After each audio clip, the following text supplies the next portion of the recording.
Queridas irmãs, queridos irmãos, que a paz do nosso bondoso Jesus permaneça conosco. É sempre uma alegria estarmos de volta a esta casa. E hoje, especialmente, nós vamos falar de um grande apóstolo de Jesus, do nosso querido Francisco Cândido Xavier. E por que nós vamos falar dele hoje? Porque no próximo dia 30, agora desse mês, vai completar 21 anos do seu desencarne, da sua passagem para o plano espiritual. Então nós achamos que seria bom a gente prestar uma homenagem ao nosso querido Chico. E nós fizemos uma pesquisa, um trabalho sobre ele, e nós gostaríamos, inicialmente, de trazer algumas falas dele, para em seguida iniciarmos o conhecimento desse missionário com relação ao que ele veio fazer como completar ou auxiliar a todos nós a entender melhor a doutrina espírita, através da sua obra complementar a Kardec. Ele tinha consciência do que era a doutrina espírita, quando ele afirma: ensinam-nos os benfeitores espirituais que o espiritismo é sempre o mesmo, seja no Brasil ou fora dele. Entretanto, acentuam que os espíritas brasileiros receberam a tarefa particular de provar que o espiritismo é o próprio cristianismo, em sua feição clara e simples, de volta à humanidade terrestre.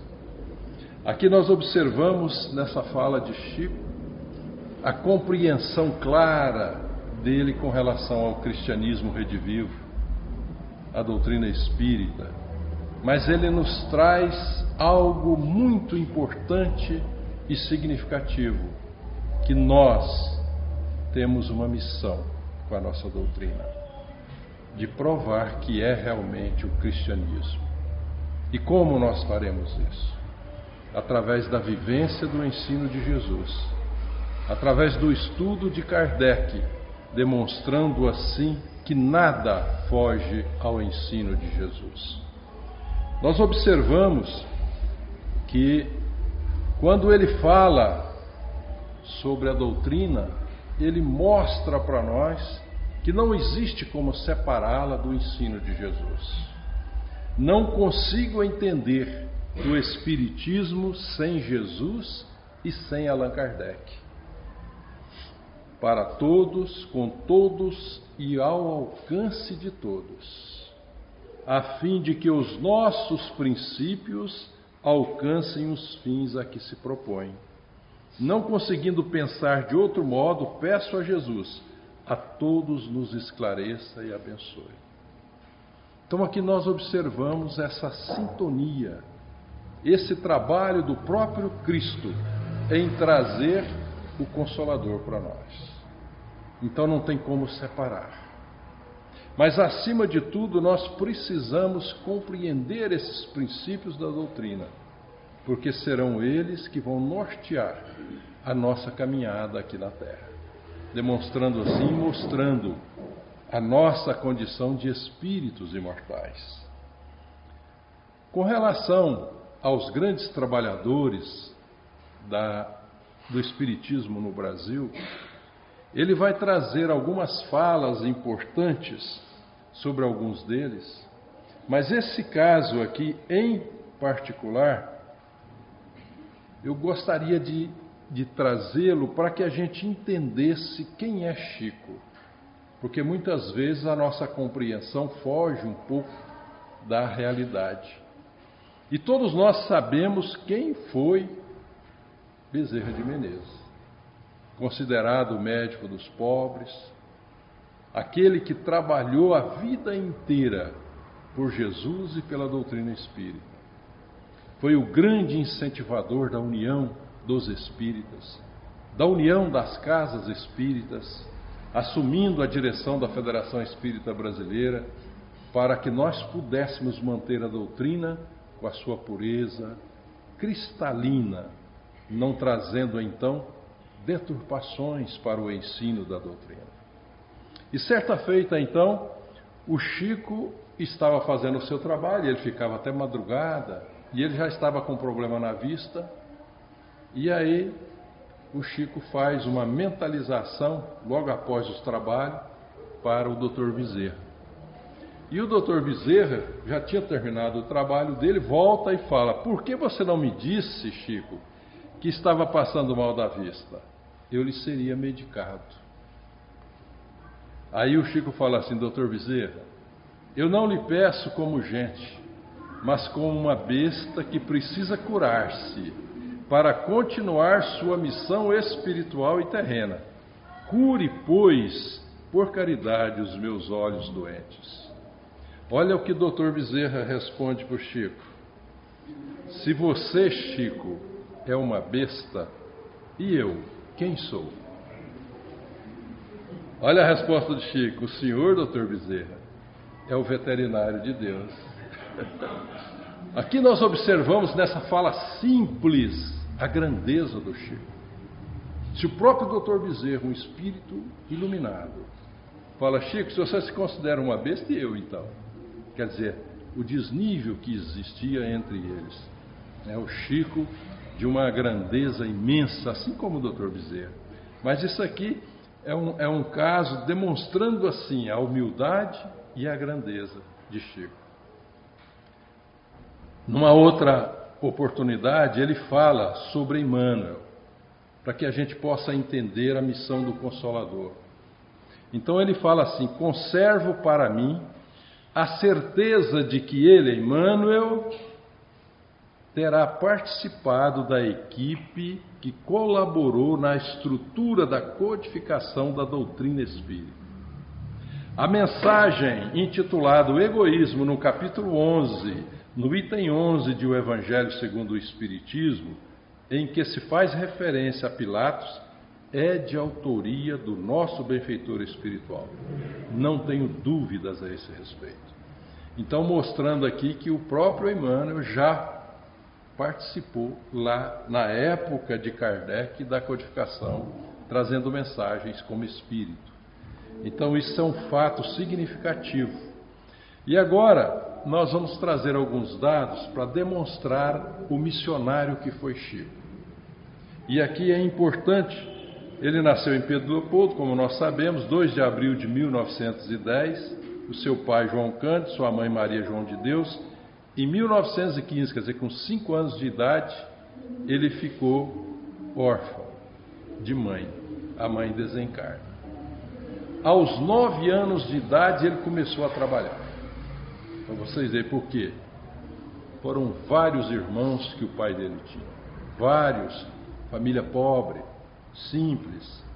Aos 23 anos, ele trabalhou numa fábrica no período dos 9 até os 23, em alguns lugares, mas aos 23 anos ele entrou no Ministério da Agricultura em Minas Gerais. E ali ele foi escriturário. E um dado importante, ele aposentou depois de 35 anos de trabalho, sem nunca ter tirado férias ou faltado no serviço, no cargo de escriturário. Isso aqui é um dado relevante porque ele nunca viveu das obras que ele publicava, que ele recebia dos Espíritos. Ele vivia da aposentadoria dele, humilde, simples. E uma pessoa dedicada. Eu não sei se vocês já tiveram a alegria e o prazer de ter ido em Pedro Leopoldo, mas eu estive lá aonde ele trabalhou. O local é conservado, tornou-se praticamente um museu. O local onde ele ficava ali, o escritório onde ele trabalhava, é uma fazenda, uma pequena fazenda, que mexia com gado, com cavalo, com animais, e ele era um escriturário que controlava as coisas lá dessa fazendinha. Então ele era um funcionário do Ministério da Agricultura. E ali mesmo, sem nenhum prejuízo do seu horário de trabalho, ele iniciou o seu trabalho na psicografia. Altas horas da noite. Então nós vamos entender aqui, 30 de junho de 2002 foi o desencarne dele. Por isso que eu disse que nós faríamos hoje essa homenagem a ele. E aqui agora vocês vão entender. Em 1927, ele estava com 17 anos. Ele então, o que aconteceu? Recebeu as primeiras páginas já psicografadas. E olha um detalhe importante. Em 1931, ele então recebeu a presença de Emmanuel para dirigir a sua obra espiritual, a obra que deveria ser trazida. E assim, nós vamos observar que em 32 ele já trouxe uma obra que foi a maior revolução no nosso país. Talvez nós não tenhamos noção do que seja essa obra. Mas essa obra, Parnaso de Além Túmulo, foi escrita, foi psicografada por Chico, pelos maiores, vamos dizer assim, aquela nata da nossa sociedade que eram os grandes escritores e poetas da época. E não só brasileiros, portugueses. E mais ainda, não se tinha notícias, falava em doutrina espírita, tudo. Mas quando essa obra foi publicada e que chegou nas mãos da Academia Brasileira de Letras, porque todos esses grandes poetas que escreveram e psicografaram através do Chico tiveram assento na Academia Brasileira de Letras, para vocês terem uma ideia da grandeza.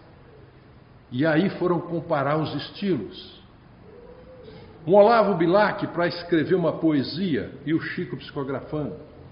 Não teve quem na academia que contestasse que aquelas poesias, aqueles sonetos escritos, psicografados por Chico, não fossem de autoria dos autores espirituais. Tal a grandeza da obra. Foi um marco na história. A partir daí o Chico começou então o seu trabalho da mediunidade, da sua missão. E nós não podemos deixar de perceber e de entender que ele realmente foi um instrumento de Jesus para nos trazer as noções necessárias do entendimento da codificação kardeciana. É entender a doutrina espírita sem a complementação de Emmanuel, André Luiz, é mais difícil. Com André Luiz, com Emmanuel, a coisa flui, fica mais fácil. Então nós percebemos que o Chico teve essa missão. E agora nós vamos ver o que acontece. Em 59, ele muda para Uberaba. Ele sai de Pedro Leopoldo e vai para Uberaba. E foi trabalhar na Comunhão Espírita. E ali então ele que dá continuidade ao seu trabalho. E... Me permita só uma. Pois não? Sobre Parnaso aos Túmulos, tudo isso que o Afon disse é a mais pura verdade. E é preciso considerar que ali tinham representados poetas barrocos, árcades, românticos de todas as gerações, parnasianos e a linha espiritualista de Cruz de Souza. E normalmente uma corrente contraria o estilo literário da outra. É muito difícil um poeta barroco, por exemplo, conseguir ou conceber um verso parnasiano. E a Academia Brasileira de Letras, quando estudou os estilos e todos, chegou ao ponto de se apresentar o texto para uma banca e perguntar de quem é esse poema.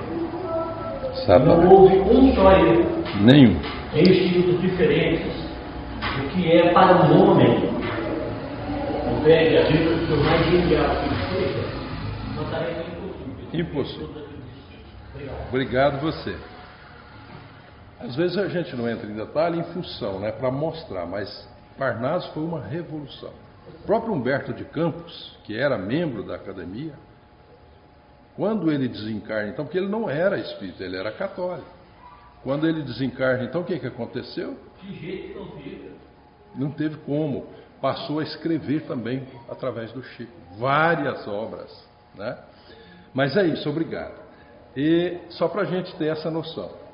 E aí, quando o Chico teve essa missão e que começou todo esse trabalho, ele precisava de um auxílio. O que aconteceu? Valdo Vieira surgiu na vida dele, que foi em 59, quando ele mudou para Uberaba. E aí, em 66, quer dizer, de 59 até 66, o Valdo trabalhou com ele. Depois o Valdo abandona o trabalho. E o Chico continua sozinho. E vocês vão, nos detalhes das obras que eu vou colocar aqui, a diferença e o que o Chico sentiu quando isso aconteceu. Então, olha aqui agora, a partir de 19 de maio de 75, ele sai da Comunhão Espírita de Uberaba e vai para a Casa da Prece, onde ele ficou até o desencarne dele. Esse é um detalhe importante dessa mudança.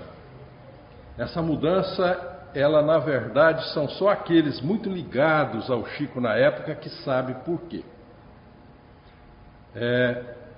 Não vai aqui nenhuma crítica a ninguém, mas quando se começa a controlar, a botar senha, fazer ficha para atendimento, isso aconteceu na época. O Chico simplesmente, o dia que estava lá distribuindo senha, tudo, o Chico não apareceu. Foram procurar o Chico, ele estava já numa casinha humilde, simples, cheinha de gente atendendo.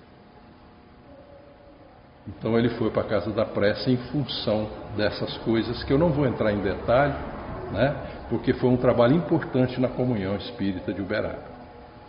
Mas, a partir então daí, ele começa, então eu vou trazer aqui, qualquer escritor, qualquer autor, por melhor que ele seja no mundo, vocês podem pegar qualquer um. Ele não tem mais do que 30 obras durante a sua vida inteira.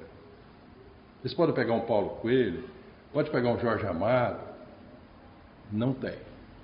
Sabe quantas obras durante a sua vida o Chico psicografou? 434. E agora eu trouxe essa pesquisa para a gente sentir. Eu não vou falar muito dela, porque senão fica muito longa a nossa fala. Mas olha aí para vocês verem. De 32, com Parnaso de Além Túmulo, ele começa então a publicar. Em alguns anos uma obra, depois duas. Olha o que vai acontecendo. De 41 a 55. Teve ano que ele publicou 7, psicografou 7. Agora vocês vejam, 55, quando o Valdo Vieira, foi em 56 que o Valdo Vieira, 59, vamos ver de 59 em diante. Olha ali. A partir de 60, vocês dão uma olhada. Começa a dobrar a quantidade de obras pela ajuda que ele teve do Valdo, que também era um médium extraordinário. E aí, em 69, acontece que o Valdo deixa o trabalho, né? E o Chico continua sozinho. Mas olha o que aconteceu.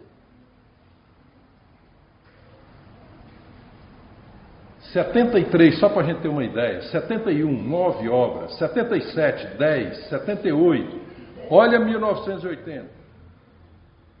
É praticamente impossível qualquer escritor fazer isso. Isso aqui demonstra o que era a grandeza mediúnica de Chico Xavier. E o seu trabalho incansável. E nós não podemos separar aqui que ele estava trabalhando em determinados períodos da vida dele no Ministério da Agricultura. Nunca deixou de atender e de trabalhar. E mesmo assim psicografou, até altas horas da noite. Para que isso? Para trazer o Consolador com clareza para nós. Então olha 85, 15 obras, olha em 84, 19 obras. Então um trabalho que nós fizemos de pesquisa para mostrar para vocês. Olha em 88, 87, né? E aí começa então A partir de 2000 ele começa a ter problemas de saúde, e aí vai enfraquecendo. Mesmo assim, no ano que ele desencarnou, ele ainda deixou uma obra escrita. E deixou algumas coisas psicografadas que foram publicadas depois, que foi 2003, 2004, 2005 e 2006. Então nós percebemos aqui nessa pequena pesquisa sobre o Chico a grandeza da sua mediunidade. Esse foi o objetivo, da gente trazer e mostrar quem foi Chico Xavier. Grande médium, instrumento de Jesus para as nossas vidas. Bom, agora eu vou trazer pequenas falas que ele nos trouxe, que são extremamente significativas para a nossa vida. A primeira é sobre sofrimento. Uma senhora chega até ele, estava sofrendo muito, e aí ele vai trazer uma mensagem que serve para nós, para a nossa vida. Filha, o nosso Emmanuel sempre me diz que a aceitação dos nossos problemas, sejam eles quais forem, representa 50% da solução dos mesmos. Os outros 50% vêm com o tempo. Tenhamos paciência e fé, pois não estamos desamparados pela bondade divina. Então, o primeiro fato que acontece, seja doença, seja situação financeira, seja o que for, o problema nosso é a revolta. É a revolta com tudo. Aí você desacredita de Deus, blasfema, fala coisas. Então aquela senhora chegou lá desse jeito. Falou: minha filha, calma. Aceita. Se você aceitar, já é 50% do caminho. O restante você vai correr atrás. Procurar a medicina, vai no médico, vai procurar a mudança interior e assim por diante. Então é uma fala de Chico importantíssima para nós. Porque nesses momentos da aceitação, nós voltamos a buscar Deus. Voltamos a buscar a espiritualidade. E as coisas começam a fluir. Porque nada é por acaso. E essa é a beleza da doutrina espírita, porque ela vem nos trazer as razões da nossa dor, do nosso sofrimento. Então é importante isso. Calma. Não percamos a fé. Então aí começa a solução do problema. Com relação a esse fato da escola de espiritismo, é algo muito bonito que o Chico nos traz, porque vai nos ensinar uma coisa importante, que já está lá no Livro dos Espíritos. Quando ele fala assim: ultimamente estou frequentando, fora do corpo físico, esse é um dado importante, uma noite por semana, uma escola na espiritualidade, no espaço, em que o nosso irmão é professor de doutrina espírita. Confesso que é uma experiência maravilhosa. Estou aprendendo o que nunca pensei em aprender e tenho conservado a lembrança do que vejo com o auxílio dos amigos do alto. É claro que o Chico veio nos trazer aqui uma mensagem importante. É claro que ele tem um conhecimento profundo, mas ele trouxe isso aqui para falar para nós o seguinte: nós somos espíritos. E quando nós deitamos, nós saímos do corpo. E aí existe uma frase importante: onde está o teu tesouro, aí está o teu coração.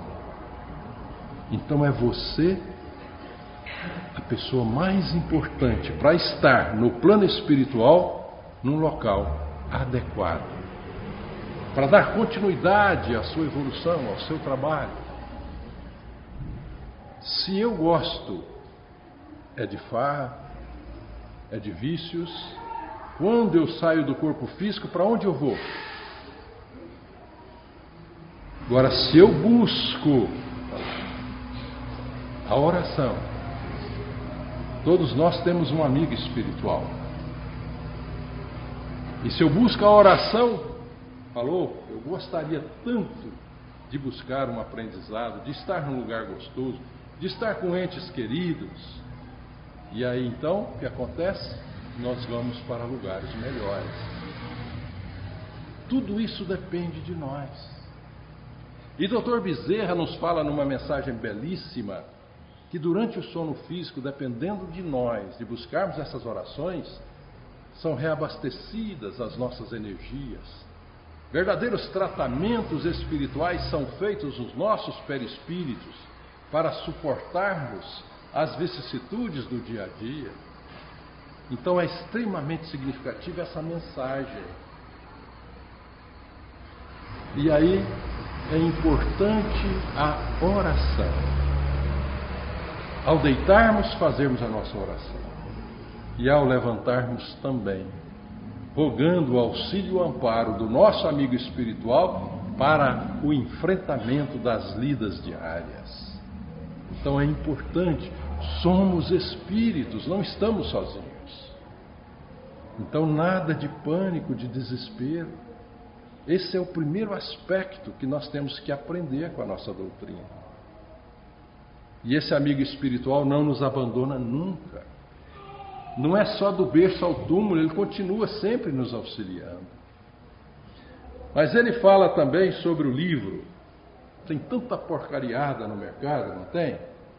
Que a gente fica até abismado de ver tanta coisa que psicografam para justificar determinadas obras, coisas.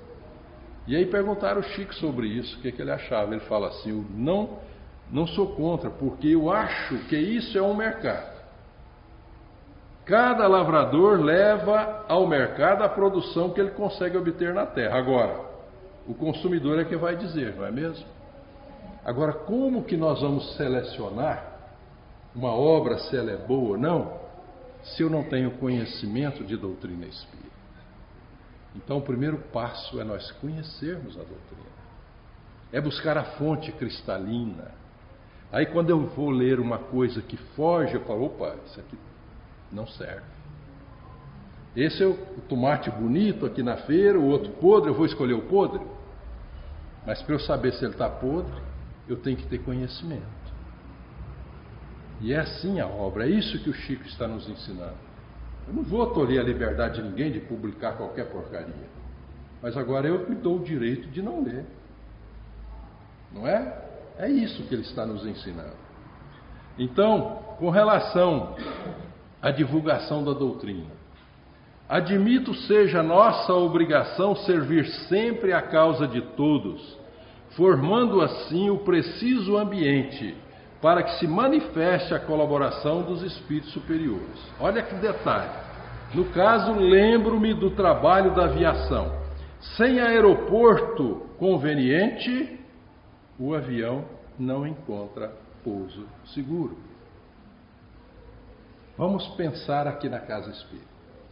Se nós não tivéssemos aqui harmonia, fraternidade, amor uns com os outros, mas só discussões, é como uma pista de aeroporto cheia de buracos.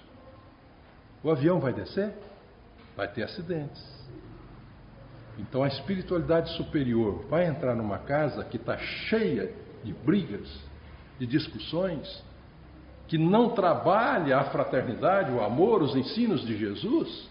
Ele está dizendo isso. E está também dizendo individualmente, como médiuns, para que nós possamos receber os espíritos que possam nos ajudar, nós temos que modificar a nossa condição moral. Porque existe um ditado muito comum que se fala aí: me digas com quem andas e eu te direi quem tu és. Na doutrina espírita não é verdadeiro. Na doutrina espírita é: me dizes quem tu és, que eu te direi com quem andas. Porque quem seleciona as nossas amizades somos nós. Então é importante esse entendimento para que a gente possa modificar a nossa estrutura de assistência espiritual, de trabalho, de envolvimento com as pessoas. Isso vai nos proporcionar condições cada vez melhores. Bom, esse fato aqui, perguntaram uma vez para o Chico, está escrito, qual foi o fato que mais lhe tocou o coração? E eu trouxe porque ela é significativa. Olha o que ele fala. Eu já estava atrasado para assinar uns papéis no cartório, aguardava o ônibus num ponto próximo de casa, de vez que deveria estar lá no máximo às 11 horas. O Chico recebia muitas doações, mas ele não ficava com nenhuma. Inclusive aqui em Goiás nós temos casas espíritas que receberam terras, e a Igreja Católica também, ele doou até para a Igreja Católica, lá em Goiás Velho. Ele recebia e imediatamente ele ia no cartório e transferia. Teve um fato que ele estava aqui na fila, o pessoal cumprimentando ele, uma pessoa deu uma caneta de ouro para ele, escrito o nome dele. Chico, dá um presente para você, caneta de ouro. Veio uma senhora humilde, simples. Ele pegou a caneta devagarzinho, botou na mão dela e falou assim: vende, minha filha, é de ouro. Esse era o Chico, né? Então, ele estava ali para poder ir no cartório fazer umas transferências. Aí, o que ele fala? Quando o ônibus se aproxima, fiz o sinal para que ele parasse, mas nisso uma criança de 4 a 5 anos veio correndo de longe gritando: Chico, Chico. Bom, se fosse eu olhava aquela criança, dava uma, o que foi? Do ônibus chegando. Olha o que o Chico fez? Agradeci o motorista. O menino gritava muito. Poderia ser um problema de socorro imediato para alguém em sua casa, para sua mãezinha. O ônibus já estava parado, ele agradeceu o motorista. Pô. E olha o que ele fez. Quando aquela criança chegou, tomei-a nos braços e perguntei o que estava acontecendo. Olha a resposta. Ofegante, mas sorrindo, ele me respondeu: não é nada não. Eu só queria que o senhor me desse um beijo. Meu Deus do céu, o que o Chico fez? Então eu lhe dei mais de uns 10 beijos. Para mim foi o fato mais importante da minha vida, pois se tratava de uma criança. E aí nós vamos trazer isso para dentro do nosso lar. Com os nossos filhos, com os nossos entes queridos. Vamos trazer isso para a nossa casa espírita. Quantas e quantas vezes chega o pai com os filhos, nós abraçamos os pais e nem sequer pegamos na mão das crianças. Sem crítica a ninguém. Às vezes não percebemos. Mas depois dessa lição do Chico, não tem jeito mais. A partir de hoje nós vamos mudar esse comportamento. Então é importante, vejam o exemplo desse missionário. Então é importante nós termos essas falas assim que capazes de modificar. Olha o que ele fala do centro espírita. Os centros espíritas devem ser locais de oração, trabalho e estudo. Conhecer o espiritismo é de fundamental importância. Agora vejam o que ele fala. Mas segundo Emmanuel me tem ensinado, esse conhecimento necessita ser traduzido na prática, a começar pelo entendimento entre os companheiros que constituem a equipe de cooperadores da casa. O fenômeno em um templo de oração kardecista deve ser acessório e nunca, sem dúvida, atividade essencial. Então vejam a importância da convivência entre nós. Traduzir aquilo que a gente aprende em fraternidade, em amor, em união. E entre o estudo do Evangelho e os fenômenos mediúnicos, é preferível o estudo do Evangelho, porque o Evangelho é quem cura. Se nós pegarmos, ontem mesmo eu estava vendo, já cansei de ir nas cidades do interior, em locais que tem cura, que tem médiuns que chegam e faz aquele... Tudo bem, o povo está sofrido, desesperado. Aí você tem lá o centro espírita, terça-feira, estudo do Evangelho, 8 gatos pingados, 10, 15. Aí está lá, fim de semana, trabalho de cura. As filas rodeiam os quarteirões. E aí o que é isso? Falta de conhecimento da doutrina. Porque o que cura é a nossa mudança interior, é a vivência do Evangelho. Agora, podemos ir buscar? Sim, pode buscar a medicina, pode, mas é preciso haver a mudança interior. Senão nós vamos lá, recebe a bênção de um tratamento, melhora, mas eu continuo o mesmo. O que vai acontecer? Volta tudo. Então é preciso entender isso que o Chico está nos colocando. É fundamental essa convivência. Sem o Evangelho, o Espiritismo será uma árvore desvitalizada.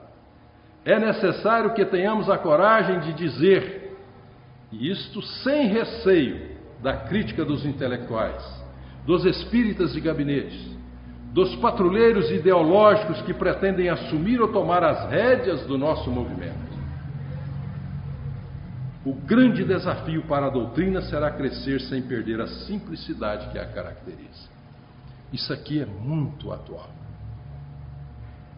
Nós estamos vendo o que está acontecendo no movimento espírita. Correntes ideológicas, problemas por quanto é lado, esquecendo os aspectos da doutrina espírita. Ciência, filosofia e religião. O Evangelho não pode ser retirado da doutrina, porque é o Evangelho que modifica. Então nós estamos vivendo um momento difícil. E nós que temos o conhecimento, que abraçamos essa ideia, nós precisamos continuarmos firmes no nosso trabalho com Kardec e com Jesus. Sem desespero, sem fazer coro com os desesperados que estão aí achando que a espiritualidade não está no comando, que Jesus não é o responsável pela nossa humanidade. Então vamos analisar com calma e vamos fazer aquilo que nós precisamos fazer. Eu vou encerrar, porque o meu tempo já está no finalzinho, com uma mensagem.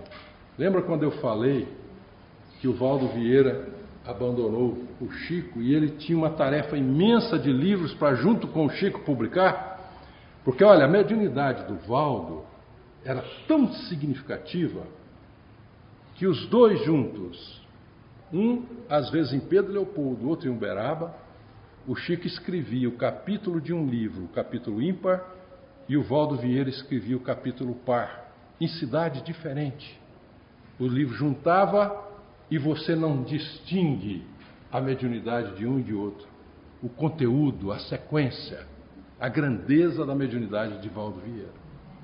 Era um espetáculo. E ele veio para ajudar o Chico. Quando isso aconteceu, o Chico deu uma baqueada. E aí ele estava muito triste numa determinada época. Veja o que aconteceu, vou encerrar a nossa fala com ele. Anos atrás, o Chico falando, estava atravessando um dos períodos mais difíceis da minha vida. Um companheiro muito querido havia nos deixado. E na soleira da porta de nossa casa eu meditava a sós. Então ele estava debaixo do portal, ali na soleira, e ele então triste, chateado, meditava. Olha o que aconteceu. Naquele momento, se eu precisasse voltar à terra natal, eu não possuía 5 cruzeiros no bolso para o ônibus. Naquela época a moeda era o cruzeiro, né? Não tinha 5 cruzeiros no bolso.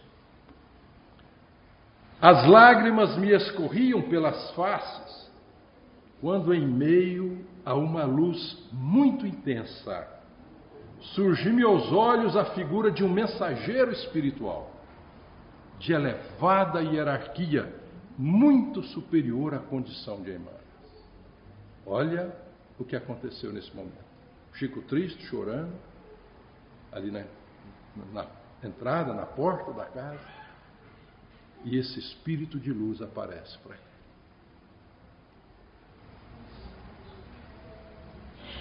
E o Espírito fala para ele, dizendo-me vir da parte do Senhor. Quem é esse Senhor? Jesus. Da parte de Jesus. Ele começou a conversar comigo, interrogando. O Senhor, quer dizer, Jesus, solicita-lhe seja perguntado se quando ele levou a sua mãe deste mundo, deixando órfão aos 5 anos de idade, você teve mágoa dele?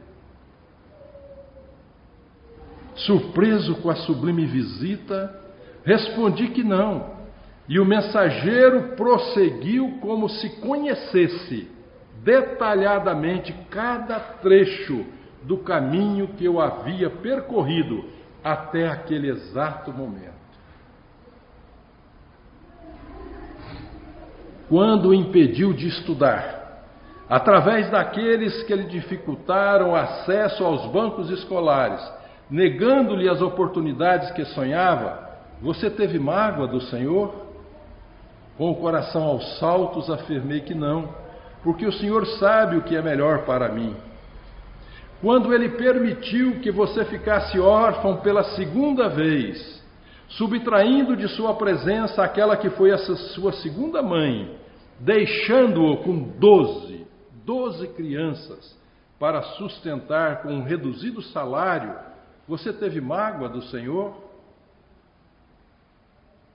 Não, apressei-me a dizer, eu não poderia guardar mágoa alguma do Senhor.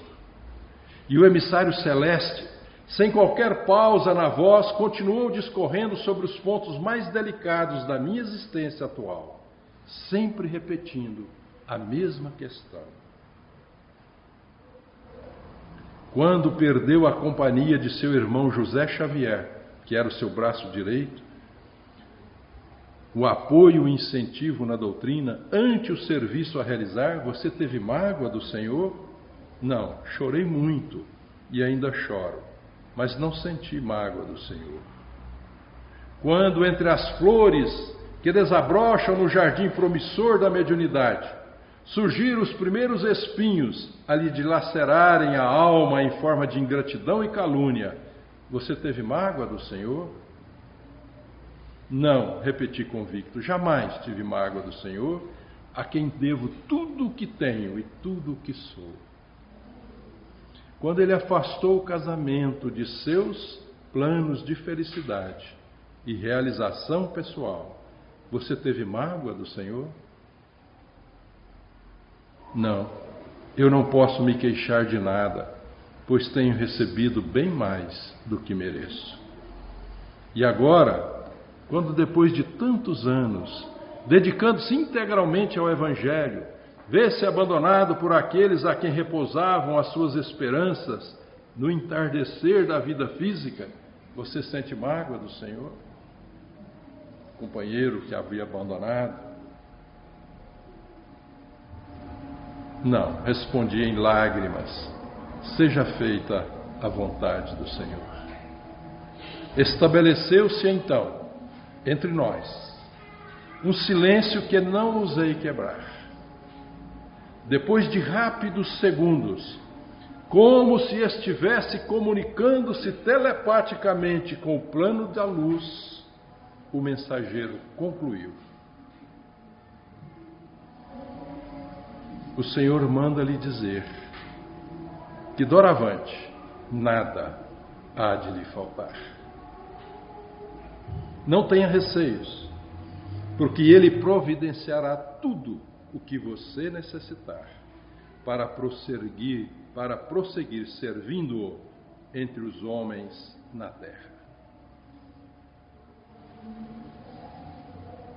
E foi essa a fala desse amigo espiritual em nome de Jesus. E a partir daí, o Chico recebeu todo o apoio, e vocês observaram que multiplicou a sua capacidade mediúnica, continuando a sua tarefa até o dia 30 de junho de 2002, Portanto, eu agradeço a oportunidade de estar aqui com vocês, de trazer essa mensagem desse apóstolo que modificou não só as nossas vidas, mas continua modificando a vida de milhares de irmãos nossos nessa humanidade nossa tão sofrida. Muito obrigado e que Jesus nos abençoe.